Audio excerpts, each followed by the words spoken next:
space where you can talk about it and not be judged, and not be weak, not be a wimp. And we use all of those terms we created down through the years to kind of emasculate us. And so this gives us a space and a place where we can do that. And in the space of clinical research, the data we're using will help us to do what we do a whole lot better. Everybody. Hey, so I don't want y'all to get it twisted. This is not a space today where I'm coming to you and we're just performing for you to tell you all the things that we're doing so that you can trust us, that we're doing this healing work. I think the reality that's important to understand is that we've had extremely intimate moments in these sessions. From the very beginning, we were talking about kids on the spectrum and what that's like as a dad. Growing up, understanding that we didn't have any leeway when it came to different behaviors or different ways of thinking, neurodivergence or anything like that.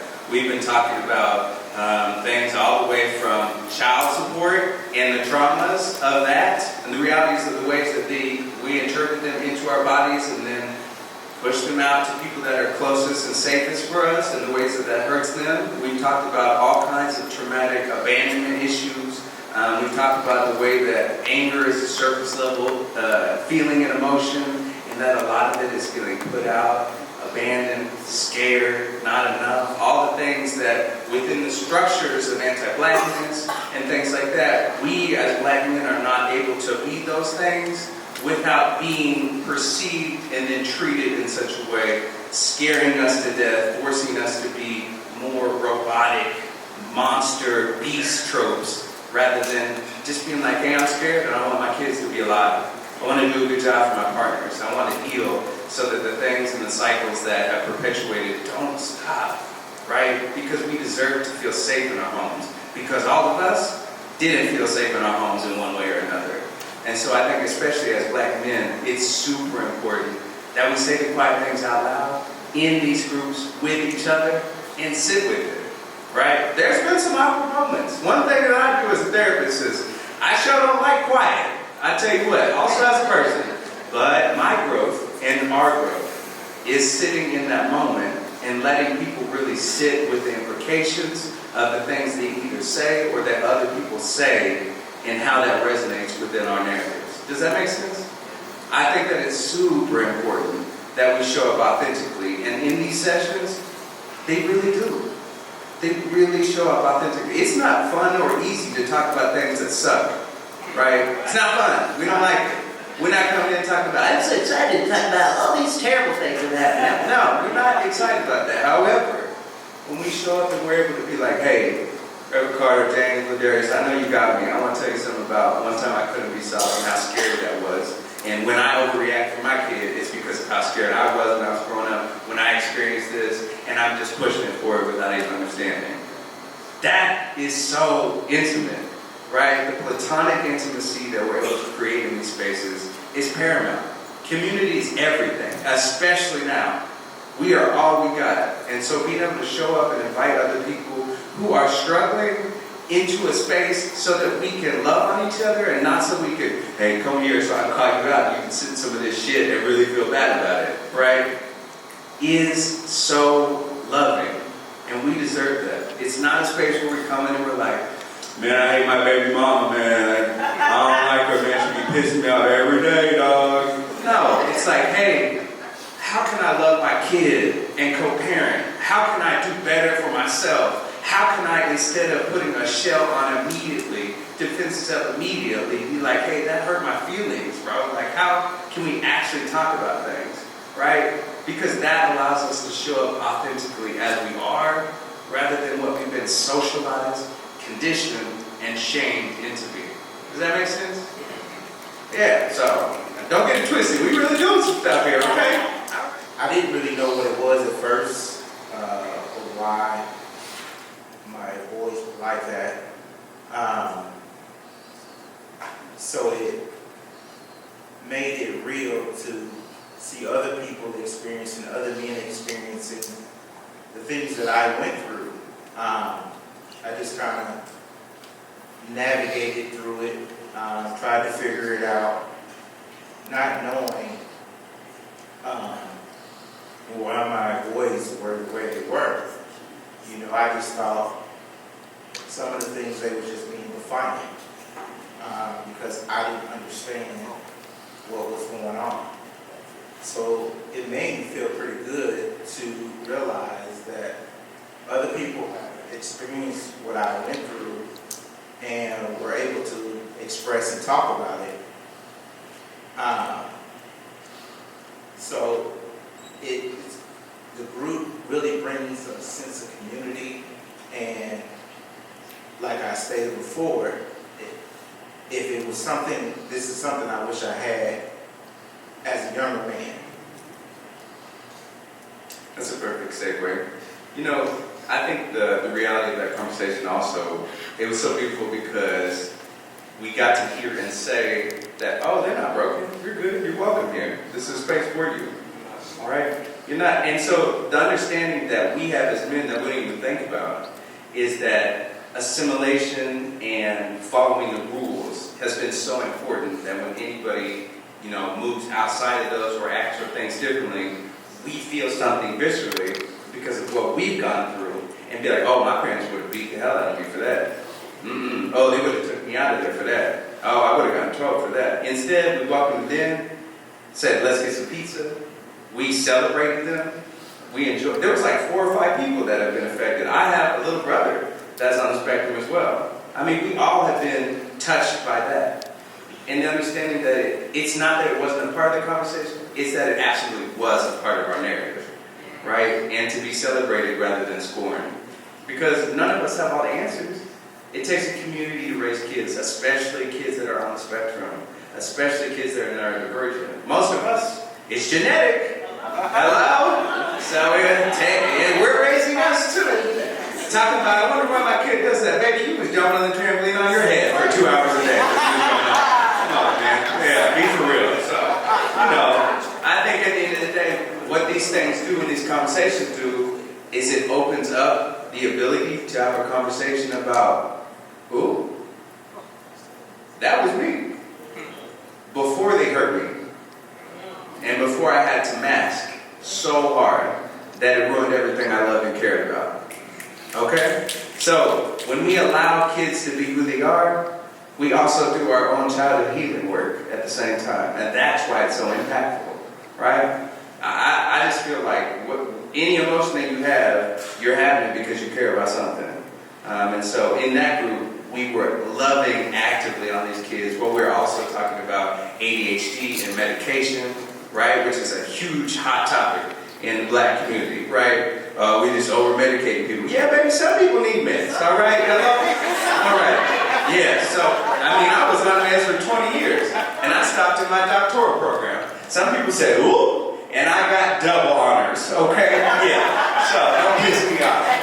Yeah, so I think at the end of the day, instead of trying to get people to assimilate, what we do in these groups is we welcome people where they're at, and social work says, meet people where they're at. And that's what I do, and that's what we do in this group, right? But there was no understanding of that's what we were going to do before we all came together. And each session is different, but the same baseline understanding is there, right? So I think that that's what makes it so beautiful. So, moving on.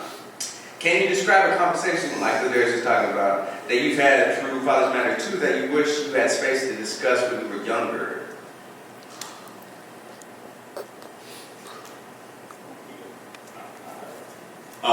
So there wasn't a specific conversation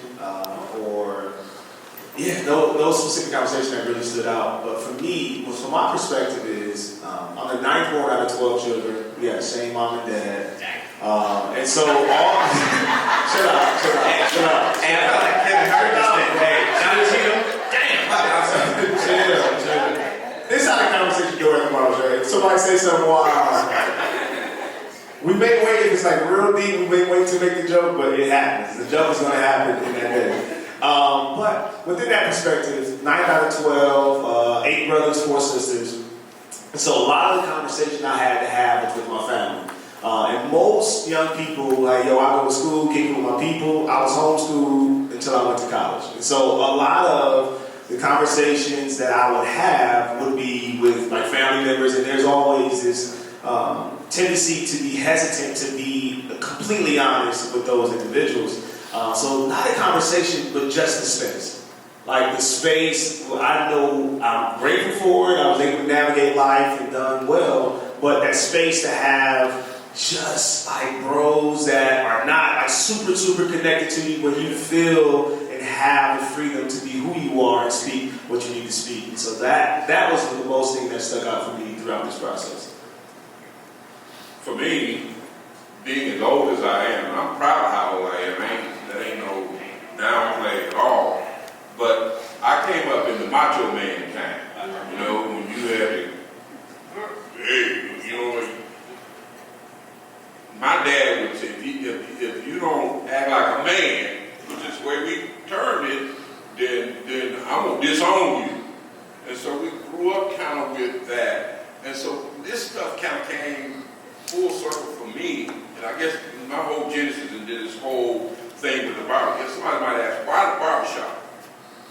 Go to the barbershop every other week, if not every week, and you sit in the chair and you listen to somebody who has appointed themselves as the subject matter expert.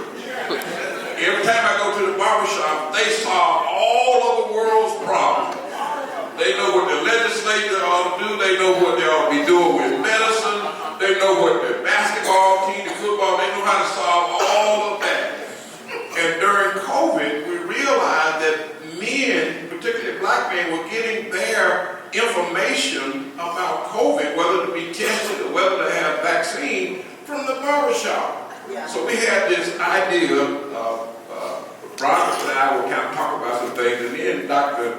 Shaw, after Broderick went on to be with the Lord, we were talking about how can we get in this space and use the fact that they get misinformation from the barbershop. Let's get them the right information and let them know that there are also resources that they can use for their mental health. That's kind of how we ease into it with the surveys. And so for me, I just wish I had somebody who understood kind of what I was dealing with, trying to raise my boys and make sure they understood. My mom always told her, you got to treat women right. You need to be kind to women. That we grew up with that, so I didn't have a choice. But what about me? And when HT, the barber, said, hey man, they act like we ain't got no thoughts or nothing. And so those things I wish I had, and I wanted to help in any way I could to make sure that generations moving forward had that access.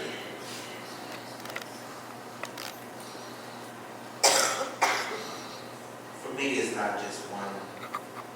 I have one, and it resonated with me because I experienced the same thing.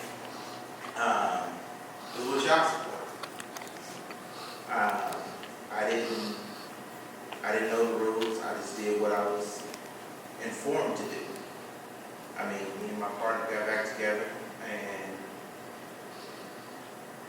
I called who I thought I needed to call. And they said, just have her write a letter, get it notarized, and I did that. But when we split up, she went and filed again.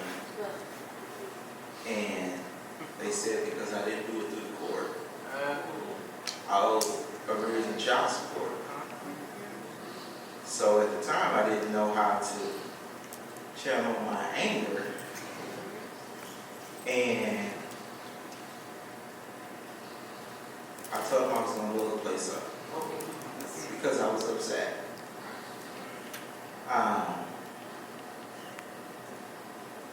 But come to find out, someone else in the group experienced the same thing, which caused them to have to. It helped them out. They benefited from it because they ended up learning the trade and the skill from it. Some kind of way. And so I think that what Ladarius is talking about is really important because this is the drama work, for real. It's going into this moment and being like, oh yeah, I would have set out blowing that place up too, for sure. But being like, hey, but what were you actually feeling? What was underneath that? Were you back to being a kid, being scared, not knowing what to do when you first had the kid, not knowing how to raise a kid, not having the resources, not having the community? Yes. These are the moments to talk about those things, right? And I'd be lying to you if that session in particular didn't get rowdy. It's pissing me off. But I think at the end of the day, it's supposed to piss us off, right? And the fact of the matter is that we eventually worked through it and realized that there was so much pain in the room because we as men have a really difficult time communicating. And we oftentimes only focus on communicating after we've done some heinous act or something like that, or devastated a relationship, and been like, I just don't know why you don't listen to me. Baby, you're an asshole. That's why. Yeah. I mean, it's true. I've been an asshole too. I mean, look, at the end of the day, that's just what it is. But if we're not saying the real things, we're not going to get to the healing, bro. I'm not interested in sugarcoating anything, right? I want us to be able to actually be like, hey, actually in that moment, I did a bad job. Actually, I did a bad job, and here were the implications. And also, here's how it unfortunately impacts my child still, right? Because the focus is really on wanting to raise children that are better than the trauma we had to survive through, right? And so I appreciate what there is. I mean, also, shout out to Reverend Carter, because I don't really mess with a whole lot of pastors. I'm going to be honest with you, right? Because they be pissing me off. But Reverend Carter, hey, hold on, let me finish. Hold on. It's true, though. Hey, but Reverend Carter is helping us also at the same time to heal and work on healing our religious trauma, which is massive in the Black community. And you can ask him, don't ask her right now, but I said, hey, who's Reverend Carter? And she said, oh, we like him. I said, all right. And every time he showed up, the last session we talked about softness, and how softness translates into fear, and how it translates into us trying to protect our children, and oftentimes we overcompensate like we're doing so much, and the kids are too scared to articulate things to us, because we're yelling at them, telling them we love them, and they were scared of them, and they were scared for them, and they're like, man, Dad, chill. They're like, no, you're pissing me off. You need to listen to what I'm saying. The reality is that we all have a central nervous system, and if you fry it, you're not going to learn nothing. Right? And so all of us are realizing that we've been fried for a long time. And the reason why it feels like a live wire whenever we touch on things that are touchy is because we have been through it. And we have had to compartmentalize it for so long that when it comes out, it comes out. Right? And in these sessions, baby, it comes out. Right? And the thing that I've always said as a trauma and healing focused therapist, because you can't do trauma work without healing. Hello? Because it's unethical. Don't piss me off. What I say in these sessions, just don't piss me off. What I say in these sessions is, hey, let's actually talk about it, because I like anger. I like that shit. In these spaces, this is what we need. I need to know what you're angry about so we can sit through it, right? Your bros are not going to come up to you and be like, hello, brother, I'm feeling very sad. No, I just met you, brother. You're not going to say that shit. Now they do in this group, but in general, people are not going to come up and say that, because what they will say is, hey, let me tell you something that pissed me off today. And the most important thing that I can do, that we can do, and that the community can do is, oh yeah, I'm hearing what you're saying. How can I support you? That's it. That's what we do. And that's why people keep showing up, man. I think at the end of the day, the fact of the matter is, instead of dismissing people right away, in their feelings, their strong emotions that are situated in a narrative that makes sense to them, don't have to make sense to you, is to be like, I'm hearing you, I see you, I hear you, and I believe you. How can I support you? Simple as that. You can use that in any space, and anything will always work, because people want to be seen. Right? And so it's not about having a group where we're like, hey, fathers, let's talk some shit. I'm like, let's do it. Let's talk some stuff about people we don't like. Nah. It's about being like, hey, what kind of pisses you off a little bit? Yeah. What do you wish you could do better? And then each question gets deeper. Hey, what hurt you as a kid? All right, what were you missing out on as a kid? Hey, what was your love language? All right, what was it like to not get told you're loved by your dad throughout your whole life? Right? What was that like when you had a kid and you felt this overwhelming emotion that you never understood? And you were just like, hey, do good at sports, son. Yeah. No, that was love, baby, and that's what you've always needed. And so what we're doing in this space is providing a space for people to show up authentically as they are, to be heard, to be seen, and to be believed, and then network so that we can help other people lean on each other, because that's what we need. I might not be able to say, hey man, I really need somebody to be around. But I might be able to say, hey, I'm going through the ASD evaluation. and I don't know what it's like, and I'm terrified. Does anybody else have experience like that? 5 people in the room talk about, saying, yep, going through the same thing. Me, I have somebody I contract with that will do it for a rate that you can get in next week. Bam, like that. Because the wait time, 2 to 3 to 5 years. Right? And for black people, even longer. Right? Because medical racism is real. Hello? So, that's what we're doing, and that's why we're showing up for it. I got you. And so I think that in these spaces, with these people, understanding that the foundation is love and will always be love is super important. Reverend Carter be hugging the shit out of me every time. I mean, this man is strong. There's some other people that be wrecking my back. And I'm pretty strong, bro. They be grabbing my hand about ripping that stuff out, bro. It hurts. But that's because they're so thankful to finally be seen. And that's what we deserve. You know, I'm going to say this, I'm heard him say it, but I know time must be already out. He overtalked. People doing You know, it's about being real with people. Folks don't care about you being Reverend Dr. L. or Bishop, Fresh Uterus. They don't care about that. People don't care how much you know. They don't care about you being the subject matter expert on this, that, or other. Folks don't care how much you know till they know how much you care. And I think that's where my authenticity as a person, as a man who's navigating the same spaces as everybody else, comes to life. And when people see you are genuine and you are real and you care, then they'll let down those defense mechanisms. Because we all got it. Those walls will come up in a second. But when people know you are real, they'll be real with you. And I think that's what we've all together created, a safe space where men feel like it's all right to say, man, I blew it. I fell on my face on that one. And I'm glad to know I wasn't the only one. We got OGs, what they got, old dogs, and we got some young thugs. So when we get together, and we try to let everybody feel like we can do what we need to do. So. Question time. What questions we got? He said finance. You said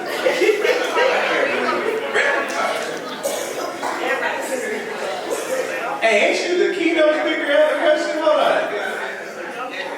Hey guys, about how many guys are in your group? How many? I think 20 to 25, give or take, is what we have. Sometimes we've had as few as 3, but it hasn't stopped the authenticity and the conversations. We talk to them about being a part of what KBN is, so they understand the whole maternal health picture. So, but on a good day we have, I say 17 to 20 guys every day. First thing, I want to thank you all for the work you're doing, the panel, your vulnerability, just the impact you're having in the community. I just want to lift that up and share that with you. You mentioned earlier in your opening talks about how sometimes the conversations are around the ways you've impacted, the ways that we have been socialized, and the challenges that we have impacted our kids, or our wives, our partners, our communities in different ways. And I'm curious about how in your discussions, how do you support people having those conversations with the people they impacted in a way that they can move the conversation forward in a way that's not re-triggering or reharming to the person who needs to be. Now you the keynote speaker. Nice try, almost got me. Next is here's what I'll say. Trauma work takes a long time. Okay, it would be silly for me to say, well, we have one session, and I say, brother, please say when you're hurting, and that'll do it. No, because if you have hurt somebody, and rightfully so, they don't owe you no forgiveness, right? For you being trifling, and you come back and you're like, I'm different. Where's the session? You don't know him. I do though. Yeah. So I think at the end of the day, the legacy of the work continuing, this is, instead of it being a toxic thing where it seeps into everything, it's a healing thing where the seeds are watered and they heal into everything. right? So I think that at the end of the day, this work takes time, meaning, and hear me when I say, I specialize in working with black men. And there's a lot of black men that have come to me when they're 60 and above, talking about, well, I had a bad experience one time with a therapist and it took 20 years before I came back. So the understanding is, as we pull things apart, it gets real bad.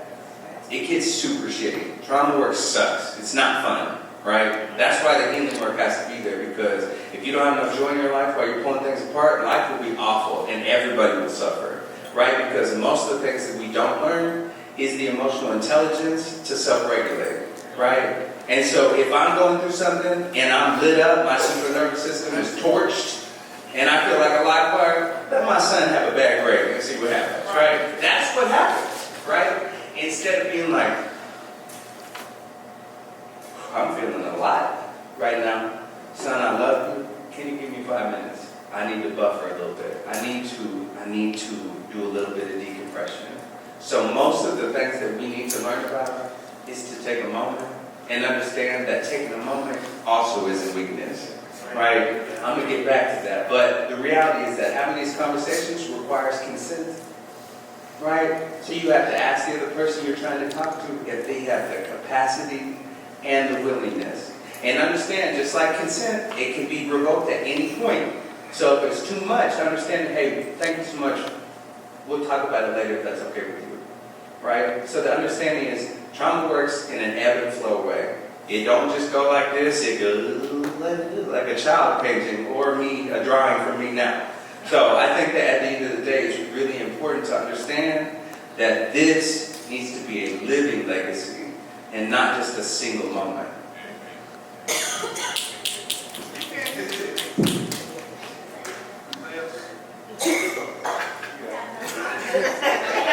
Yeah, I got a question. So I want to ask you on your thoughts about Russell Wilson. And I want to ask this question because if anybody's been on any type of social media scroll, you've listened to any podcaster, this man has been disrespected and called everything but a man of God. Yes, he is. For what looks like only just loving your wife and the family and the 4 children they have, right? Like you said, everything. He's been called simping, you can name it. And so my question is, from your perspective, is this just entertainment, celebrity gossip, or do you feel this maybe reflects a broader societal attitudes, perspectives about, particularly within the Black community, marriage and fatherhood?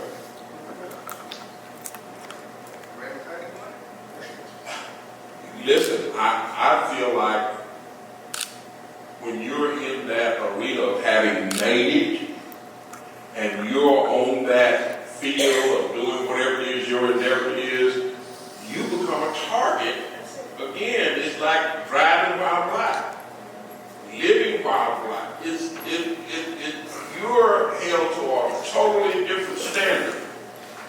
Equate that with what's going on with Shakur Sanders. That young man shouldn't have to navigate the space he's navigating in this way. That's not fair. He didn't pick who his dad was. And so I think it's just a societal thing, to be honest with you. I think that's just one of the things that happens.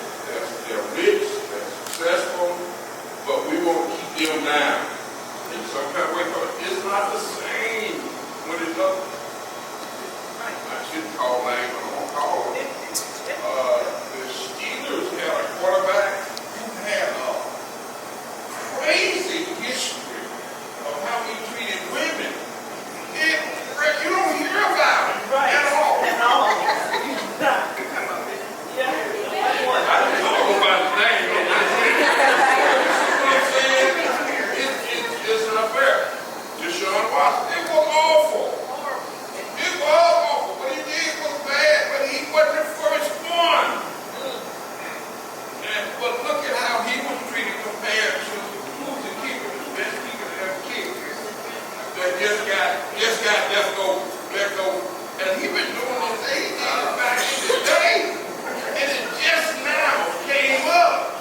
So that's part of what we have to navigate. Now, again, it's important for us to have this space where we can have these conversations so that our mental acuity it's not pointed in the wrong direction, and we can feel supported, and we can have opinions about it, right or wrong, because I mean, everybody may not feel the same way I do. But there's a preacher in the room, there's a doctor in the room, there's 2 doctors in the room, we got James who has experience in that, we got Darius, we got people from Harvard, and HT has a reputation in the community. People come because he does work in the community. All of us do stuff in the community. We are committed to this work. And so we have to support each other mentally. Not mental illness, mental health. And there's a difference. And we need to be educating. And Caleb does. I was breaking it down. He said, you lost it, but that's okay. So, listen, you don't have to piss me off for me to realize that my faith is real. And when I got a problem that I can't fix, pastor or not, I need to have somebody I can talk to. We have not done a good enough job of creating that caveat for ourselves. And we got to do a better job of it. And we got to help the next generation to realize they can navigate. You got what you need to navigate. You just got to perform the depend on it. Hey, let me say something. Yeah, No. I got you. So the problem I have with Russell Wilson is not anything to do with his parenting or his relationship. I love that. You do that, right? It's that his interpersonal relationships with other people has notably been terrible.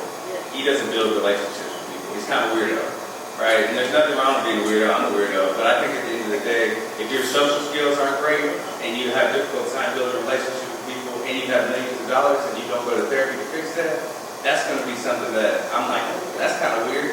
But everything you ask about, I love for him. I love a black child that can grow up love. Right? Okay, I love a partner that can grow up love. I love that for them. Period. But just, be a better friend, right? Better friend, better teammate. Don't say weird things in commercials. Yeah. And this is for James Malaria. I have a 22-year-old son on the spectrum. And when people look at our families, he's probably 8. And my work guy automatically knew he was on the spectrum. My husband had a hard time saying it. So for years, he grew up just thinking he was at a different school, not really understanding, going to the therapies and all the things. So when you were sharing, I'm just curious to know what is the biggest takeaway from that conversation, because I have a black father who's raising a black man who's on the spectrum. His brother doesn't understand. The kids, his siblings doesn't even understand because we weren't open and talking about it. It was just me feeling like, this ain't right. We got to find services and the template work. I was able to connect them, but we weren't able. Kansas City is horrible to support black families with kids with autism. So even though I had connections that I thought I had, we have to fire people. So we're still navigating that 22. He's just now hearing it more often from us and just trying to figure out what is some advice, what do you take away from that conversation? I think for me, the biggest takeaway was that he was just welcome. That was the initial thing. And very similar, initially when my wife was a mental health professional, brought it up very early, 9, 10 months, she kind of started going, well, about a year, she started noticing things. And it was for me, the initial was to admit or like to recognize that it was, because it was like, did I do something wrong? Did I mess up? Did we drop the ball in some way in that aspect? So it was, as a former athlete, wanted to have a son that is an extreme athlete as well, like the grieving of what I thought the experience was going to be. And so when we got to the barbershop to have other guys, and Darius included, that really to be able to provide insight that, nah, bro, it's not your fault. You didn't mess up. Like, the goal of what you thought was happening may not happen in the way that you did, but there are other plans that can come to fruition for your son to have the best experience. But for me, it was initially just saying it. I considered it initially saying it, realize that, okay, it didn't happen the way that you had thought. Grieve that experience, however long that grieving takes, and then be there as the new plan unfolds. For me, it was adjusting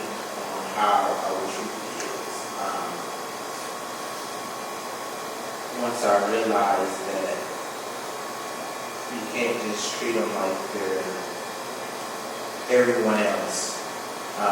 My one son, his food couldn't touch. That was one of his things. His food couldn't touch. So I bought the special plates to where his food wouldn't touch, because it could just be like a speckle or something from the other food, and he would be like, "Oh, I'm not eating," and you couldn't just scrape it off. To me, that seemed like, "Oh, it's fine now," and he's like, "No, I'm not eating that." So it's just making the accommodations for them, knowing that also they were socially awkward. They didn't really have friends, they just had their siblings. Those were their friends.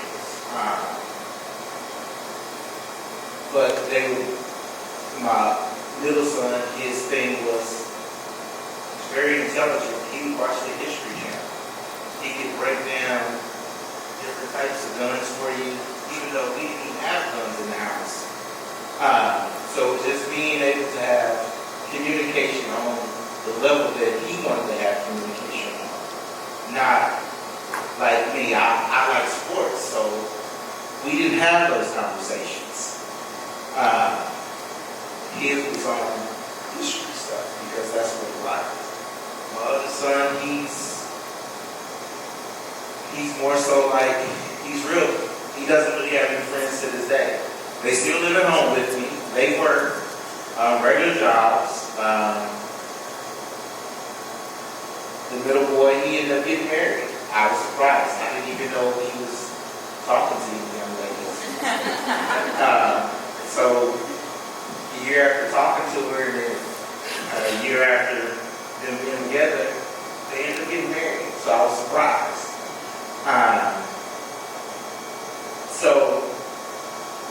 But she fits with how he is. She knows he only eats certain things, and she accommodates him. So I'm grateful for her that he met someone the way he is, and she accepts him. So it's more so for me, it's like being accommodating to them, showing them that you still care even though they may be a little different. So that would be my takeaways from it.